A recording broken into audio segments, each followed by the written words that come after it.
This is CBS 6 News, now in high definition. Governor David Paterson gives his first State of the State address. What does it mean for Albany? We are live at the Capitol with more on that. Also, we speak to an expert about some of the specifics of the Jermayne Timmons trial. Why is this case being treated differently than other similar trials? It's an unusual day filled with unexpected moments in the trial of Jermayne Timmons. He's the teenager accused of firing a bullet that killed 10-year-old Kathina Thomas in Albany. 7 witnesses took the stand today, and one had selective amnesia, apparently, claiming he was with Timmons the night that Kathina was shot, but he says he doesn't remember any of the details. He told the court his father forced him to tell police certain things.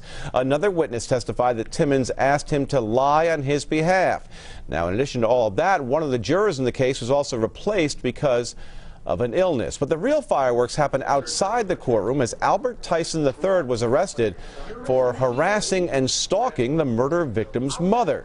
Tyson was asked to leave the court a number of times, and when he wouldn't comply, he was eventually taken out in handcuffs, as you see there.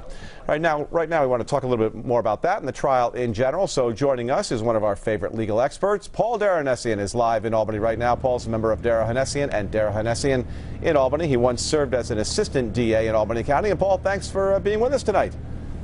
Good to see you, Greg. My pleasure. Well, let's talk about it, and let's talk about the last thing we mentioned there.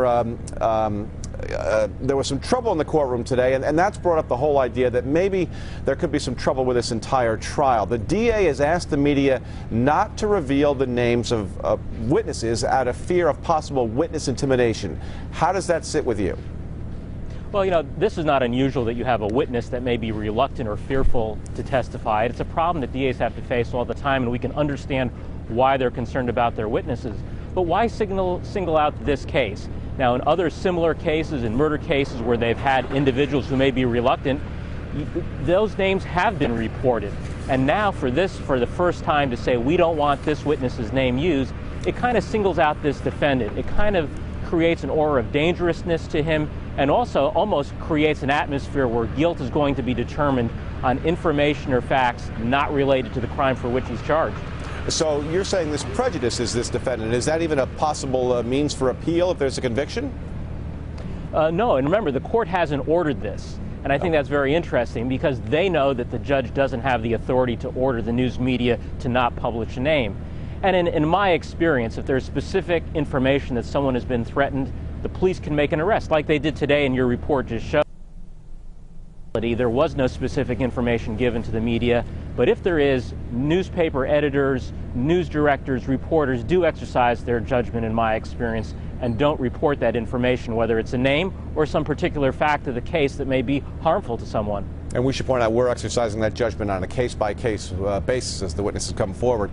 Is there a fear this is setting a precedent, and maybe there could be even more of this in the future, and it could get more serious in the future?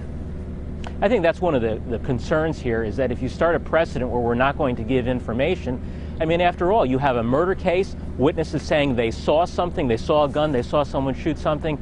Do we want a situation where if this witness lies and admits lying either before they testified, admits lying in court as happened yesterday? Shouldn't we know that? Shouldn't we have that information? After all, this is a young man at 15 who faces 15 years to life.